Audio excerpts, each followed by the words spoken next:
Apocalipse, capítulo 2, verso 1.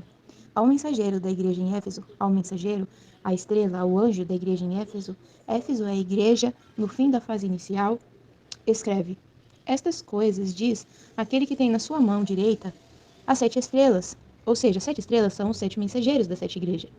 Mas também, além de ter os 7 mensageiros das 7 igrejas em sua mão direita, no verso 20 do capítulo 1 de Apocalipse, fala que ele tem em sua mão direita os 7 candelabros de ouro, que são as 7 igrejas. Então ele nos tem em sua mão direita, e ele assegura. Esse tem, no grego, é kráteo, que é o mesmo que agarra, assegura, não solta, mantém preso. Ele não vai nos soltar, ele assegura a nossa salvação. Em João 6, verso 37, Jesus fala que todos aqueles que o Pai deixa a ele, de maneira nenhuma ele vai lançar fora. Então ele não vai te lançar fora. Você está nas mãos de Jesus. E ele está assegurando a sua salvação. Se dependesse de você, certamente você teria que viver uma vida aflita, porque você erra todos os dias. Mas, como depende dele assegurar a sua salvação, você consegue ter a verdadeira paz. E ele é aquele que anda no meio dos 7 candelabros de ouro. Jesus é o que está no meio dos 7 candelabros de ouro. Os 7 candelabros de ouro é a igreja. Ele está no meio, no centro da igreja. E todos devem estar ao seu redor, servindo uns aos outros. E ele no centro. Se Jesus não estiver no centro, existe algo errado. Tem algo errado acontecendo. De ouro simboliza a economia de Deus. Oikonomia, oikokasanomia, administração. O próprio Deus administrando o nosso interior, o nosso ser, a nossa casa. Ouro também simboliza divindade. Então, ouro é porque o Espírito Santo de Deus mora dentro da igreja. Está dentro da igreja. A igreja, como um todo, é o templo do Espírito Santo de Deus. E ouro simboliza divindade. Verso 2. Conheça tuas obras, ergon, serviço no grego. O teu labor, aflição, tristeza, copos, e a tua perseverança. Tem obras, sofre aflição e persevera. E que não pode suportar homens maus, cacos, destrutíveis, homens destrutíveis. E puseste à prova os que se dizem ser apóstolos e não são. E descobriste que são falsos, então prezam pela verdade. E não suportam homens maus. Verso 3. E tens perseverança, persistência, constância, e suportaste provações, pois só é aprovado quem passa pela prova. Por causa do meu nome, por causa do nome dele, por causa da pessoa dele, e não desfaleceste, e não desanimaste e não paraste. Verso 4. Tenho, porém, contra ti que abandonaste o teu primeiro amor. Esse amor no grego é o amor incondicional de Deus, que não impõe condição, mas que se doa e se entrega, simplesmente ama. Segunda epístola aos Efésios revela que a degradação da igreja começa com abandonarmos o primeiro amor para com o Senhor. Nada além do amor pode manter-nos num relacionamento adequado com o Senhor. A igreja em Éfeso tinha boas obras, laborava, sofria pelo Senhor, perseverava nos sofrimentos e punha à prova os falsos apóstolos. O abandono do primeiro amor é a fonte de toda a degradação nas etapas seguintes da igreja. Nesta epístola, vencer é recuperar o primeiro amor, no qual servia, no qual amava incondicionalmente, fazendo tudo com o melhor do amor. Verso 5. Lembra-te de onde caíste, de onde se perdeu, de onde saiu da sua posição, e arrependa-te, mude sua mentalidade e pratique as primeiras obras. As primeiras obras que eram feitas em amor, no melhor do amor. Senão, venho a ti e removerei do seu lugar o teu candelabro. Candelabro é a igreja. Então, removerei do seu lugar a igreja, a não ser que te arrependas, a não ser que você mude a sua mentalidade e volte para o seu primeiro amor. Verso 6. Tens contudo isto que odeias as obras dos nicolaítas, quais eu também odeio. No final da igreja inicial, mesmo no século I, os nicolaítas interviram como classe mediadora para danificar a economia de Deus. Eles se colocaram em um esquema de pirâmide, um esquema de hierarquia. Segundo a história da igreja, isso se tornou um sistema adotado pela Igreja Católica Romana e foi conservado pelas igrejas protestantes. Hoje, na Igreja Católica Romana, há sistema sacerdotal e há sistema clerical. E nas igrejas independentes, o sistema pastoral. Isso são classes mediadoras que danificam o sacerdócio universal de todos os crentes. Assim, duas classes distintas, os clérigos e os leigos. Mas na vida da igreja adequada, não deve haver nem estes nem aqueles. Todos os crentes devem ser os sacerdotes de Deus. Então, os nicolaítas, as obras dos nicolaítas são que somente os pastores e os padres, os clérigos, podem ser sacerdotes. Mas, na verdade, todos nós que recebemos o Espírito Santo de Deus e somos filhos, somos sacerdotes diante de Deus e diante dos homens. Deus nos fez sacerdote e fala conosco através do Espírito. Nós temos livre acesso à presença, nós temos livre acesso a Deus. Todos nós, segundo a economia de Deus, somos sacerdotes. Verso 7. Quem tem ouvidos, ouça o que o Espírito diz às igrejas. Ao vencedor, dar-lhe-ei que se alimente da árvore da vida que está no paraíso de Deus.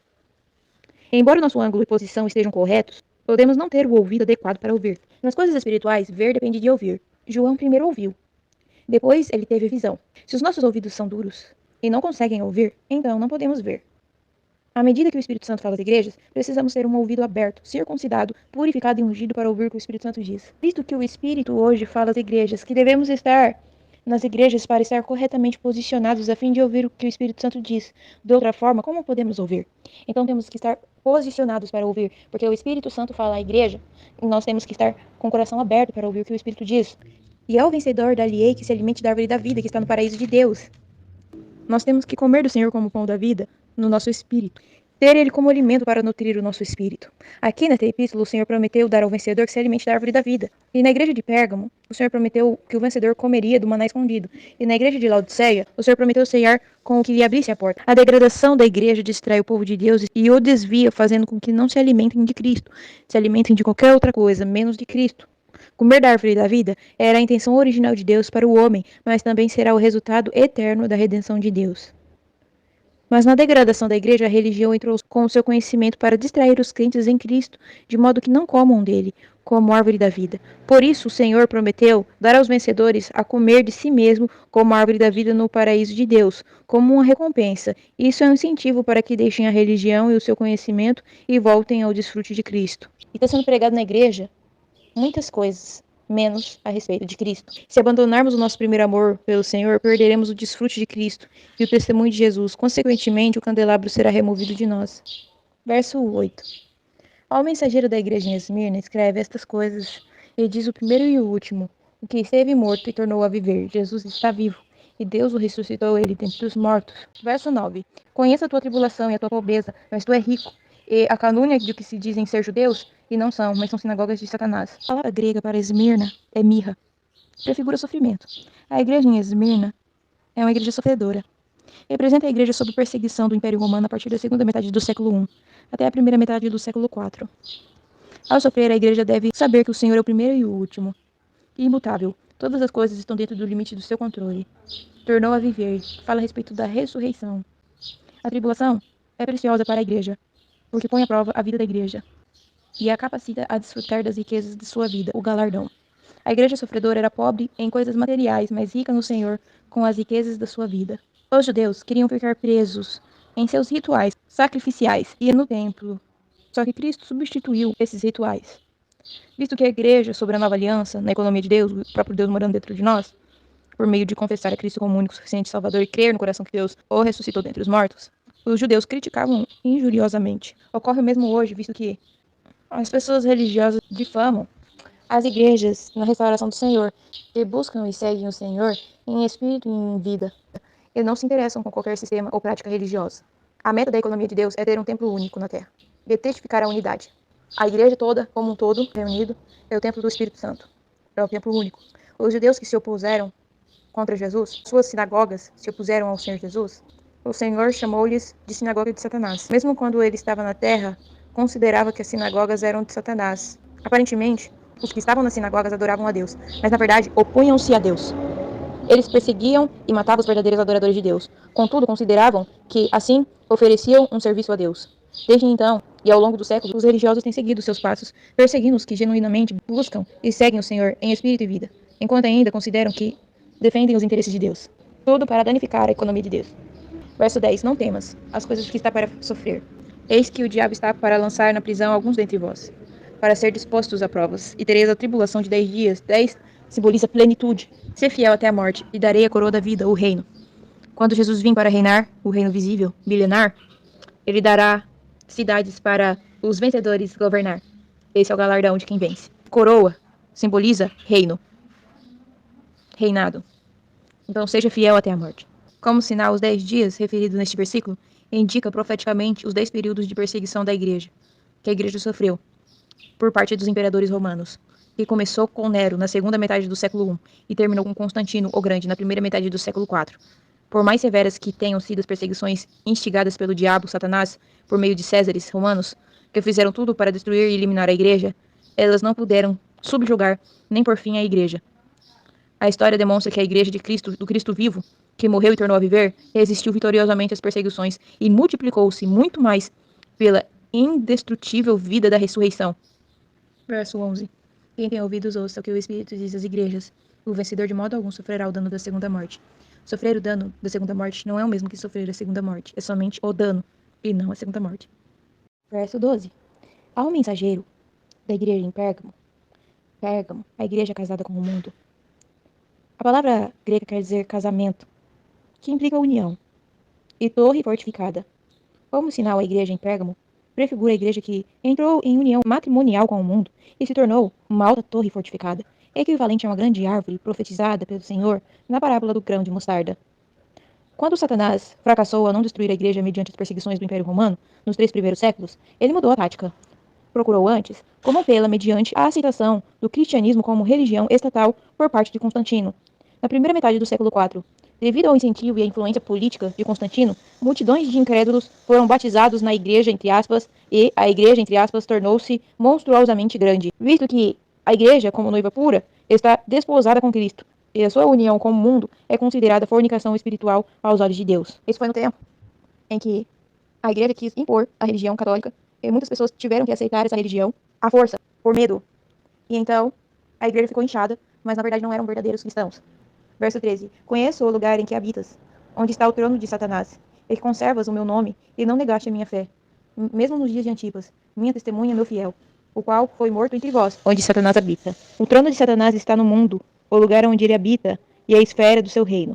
Visto que a igreja mundana entrou em união com o mundo, ela habita onde Satanás habita. O nome do Senhor denota a pessoa do Senhor. A fé do Senhor denota tudo aquilo em que temos de crer acerca da pessoa e a obra do Senhor. É uma fé objetiva em quem eu creio, nele, no nome dele. Antipas, em grego, quer dizer contra tudo. Antipas, uma fiel testemunha do Senhor, levantou-se contra tudo o que foi introduzido e praticado pela igreja mundana. Por isso tornou-se um mártir do Senhor. Em grego, a palavra traduzida por mártir é a mesma palavra que é traduzida por testemunha. Ou seja, uma pessoa que carrega o testemunho de Cristo, um mártir ou martírio, é uma pessoa que está disposta a dar sua vida para conservar o testemunho e por causa do testemunho. Antipas, o antitestemunha, tinha um testemunho contra tudo que se desviava do testemunho de Jesus. E foi pelo seu antitestemunho que, nos seus dias, a igreja em Pérgamo ainda conservava o nome do Senhor e não negava a fé cristã adequada, que é em um único Senhor, Jesus Cristo, um único Deus. Verso 14. Mas tenho contra ti algumas coisas. E tens aí os que sustentam os ensinamentos de Balaão, o qual ensinava Balaque a armar ciladas diante dos filhos de Israel, para comerem coisas sacrificadas aos ídolos e praticarem fornicação. Nessas epístolas, o Senhor desejava, segundo a economia de Deus, ou seja, o Espírito Santo de Deus morando dentro de nós, que comêssemos dele como árvore da vida, como um maná escondido, e o rico produto da terra boa. Mas a igreja mundana afastou-se da vida e voltou-se para meros ensinamentos, distraindo assim os crentes e desviando-os do desfrute de Cristo, como o suprimento de vida, para cumprimento do propósito de Deus. O desfrute de Cristo edifica a igreja, enquanto os ensinamentos resultam em religião. Balaão foi um profeta gentil, que, por lucro, atraiu o povo de Deus à fornicação e à idolatria. Em Números, capítulo 25, vai falar a respeito disso. Na igreja mundana, alguns começam a ensinar essas coisas, a idolatrar ídolos. A idolatria traz sempre fornicação. Quando a igreja mundana desconsiderou a pessoa do Senhor, o nome do Senhor, ela voltou para a idolatria. Ela se voltou para a idolatria, no que resultou na fornicação. A igreja mundana e degradada não conserva somente os ensinamentos de Balaão, mas também o dos nicolaítas. O ensinamento de Balaão distrai os crentes, desviando da pessoa de Cristo para a idolatria e o desfrute de Cristo para a fornicação espiritual. Os ensinamentos dos nicolaítas destroem a função dos crentes como membros do corpo de Cristo, anulando assim o corpo do Senhor como sua expressão. O primeiro ensinamento desrespeita a cabeça e o segundo destrói o corpo. Essa é a intenção sutil do inimigo em todos os seus ensinamentos religiosos. Para um bom entendedor isto basta. Na igreja em Éfeso, havia somente as obras dos nicolaítas, enquanto na igreja em Pérgamo, as suas obras haviam progredido e se tornaram um ensinamento. Primeiro os nicolaítas praticam a hierarquia na igreja inicial, depois ensinaram-na na igreja degradada. Hoje, tanto no catolicismo como no protestantismo, a hierarquia nicolaíta prevalece tanto na prática como no ensinamento, dizendo que só o pastor, o padre, está mais próximo de Deus. Mas, na verdade, todos nós que temos o Espírito Santo de Deus estamos na mesma distância. No verso 15, está escrito: do mesmo modo, tens também os que sustentam os ensinamentos dos nicolaítas, o qual Deus odeia. Verso 16, portanto, arrepende-te, senão venho a ti sem demora, e guerrearei contra eles com a espada da minha boca. Eles quem? Os que sustentam os ensinamentos dos nicolaítas. E essa espada da boca é a sua palavra. Verso 17, quem tem ouvidos ouça o que o Espírito diz às igrejas. Ao vencedor, eu lhe darei do maná escondido, e lhe darei uma pedrinha branca, e sobre essa pedra um novo nome escrito, o qual ninguém conhece, exceto aquele que recebe. Ao que vencer, vai comer do maná escondido. Ao que vencer, vai receber uma pedrinha branca com um novo nome, o qual ninguém conhece, exceto aquele que recebe. Verso 18. Ao mensageiro da igreja em Tiatira, a igreja em Tiatira é a igreja em apostasia. Essas coisas diz o Filho de Deus, ou seja, Jesus, que tem os olhos como chama de fogo, e os pés semelhante ao bronze reluzente, aquele que é apto para exercer julgamento. A palavra Tiatira, no grego, quer dizer sacrifício aromático, como sinal a igreja em Tiatira prefigura a igreja católica romana, que foi plenamente formada como uma igreja apóstata pelo estabelecimento do sistema papal universal na última metade do século VI. Jesus, ele é o cabeça da igreja, não o papa. Essa igreja apóstata está cheia de sacrifícios, como demonstra as suas missas contínuas. Nossas orações são respondidas, e o Senhor Deus responde nossas orações por meio de Jesus Cristo e por meio da graça, e não por merecimento. Verso 18. A Igreja Católica Romana apóstata dá muita ênfase a Cristo como o Filho de Maria. Assim, aqui o Senhor diz que é Filho de Deus. Os seus olhos, ao lidar com a Igreja mundana, ao lidar com a Igreja apóstata em Tiatira, ele refere-se a si mesmo como aquele que tem os olhos como chama de fogo e os pés semelhantes ao bronze reluzente. A Igreja mundana precisa do tratamento da palavra que fere e que mata, enquanto a Igreja apóstata precisa do juízo dos seus olhos perscrutadores e dos seus pés que pisam. Verso 19. Conheça as tuas obras e o teu amor e a tua fé e o teu serviço e a tua perseverança, e sei que as tuas últimas obras são mais numerosas do que as primeiras. A Igreja Católica apóstata tem muitas obras e serviços. As suas obras nos últimos dias são mais numerosas que a do passado. Mas no verso 20 diz: Mas tenho contra ti que toleras essa mulher, Jezabel, que dizendo ser profetisa, ensina e seduz os meus servos a cometer fornicação e a comer coisas sacrificadas aos ídolos. Muitas pessoas dizem que essa mulher Jezabel é um espírito, mas na verdade é uma doutrina. É uma doutrina de fornicação espiritual, ou seja, idolatria. A mulher aqui mencionada é a mesma que foi profetizada pelo Senhor em Mateus capítulo 13, verso 33. Ali ela adicionou um fermento, que representa as coisas malignas, heréticas e pagãs. A fina flor da farinha, que representa Cristo como oferta de manjares para satisfazer a Deus e o homem. Essa mulher é a grande meretriz de Apocalipse capítulo 17, que mistura abominações com coisas divinas. Jezabel, a esposa pagã de Acabe, é uma prefiguração da igreja apóstata. Uma profeta é alguém que fala por Deus, com autoridade de Deus. O Senhor usou Jezabel como uma prefiguração, o que indica que a Igreja Católica Romana é uma profetisa que designou a si mesma, não foi Deus. Alguém que tem a presunção de estar autorizada por Deus para falar por ele. A igreja em Pérgamo tinha ensinamentos de Balaão e dos Nicolaítas, ensinamentos que persistem na igreja apóstata. Além disso, a própria igreja católica ensina e faz com que as pessoas a ouçam em vez de ouvirem a sagrada palavra de Deus. Os seus seguidores estão drogados pelo seu ensinamento herético e religioso, e assim não se preocupam com Cristo, como sua vida e suprimento de vida. Pode até dizer que se preocupa, mas não se preocupa. A igreja apóstata está cheia de toda sorte de fornicação e idolatria, tanto espiritual como física.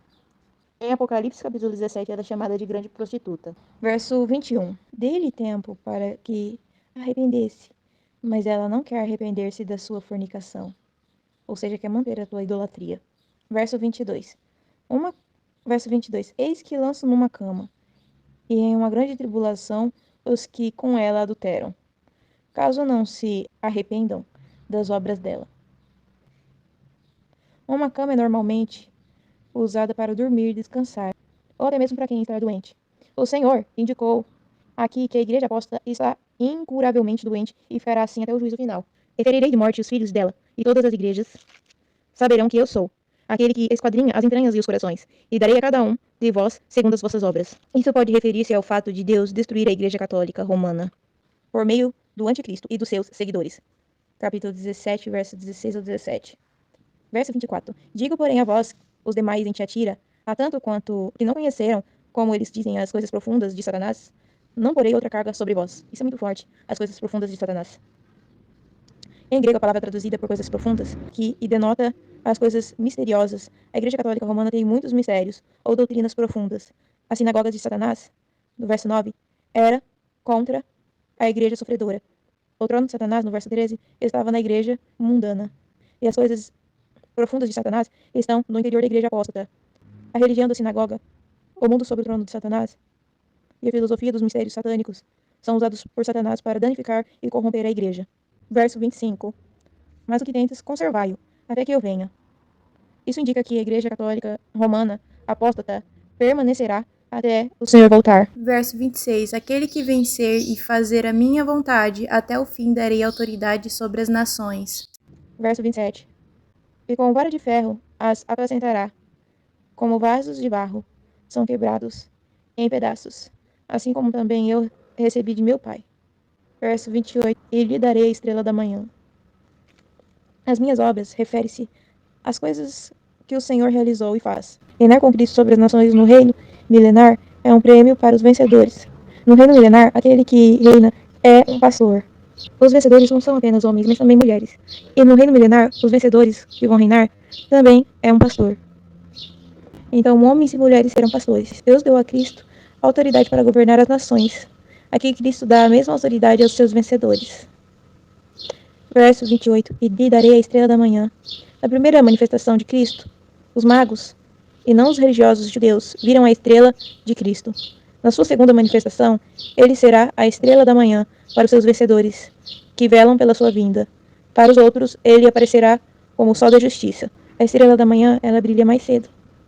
O sol da justiça aparece e todo o olho verá. A estrela da manhã é só quem acorda mais cedo, na madrugada. É os que estão vigilantes. Isso fala da sua volta oculta, do rapto, que será antes dos 7 anos de tribulação. O sol da justiça será depois dos 7 anos de tribulação, onde todo olho verá. Verso 29. Quem tem ouvido, ouça o que o Espírito diz às igrejas.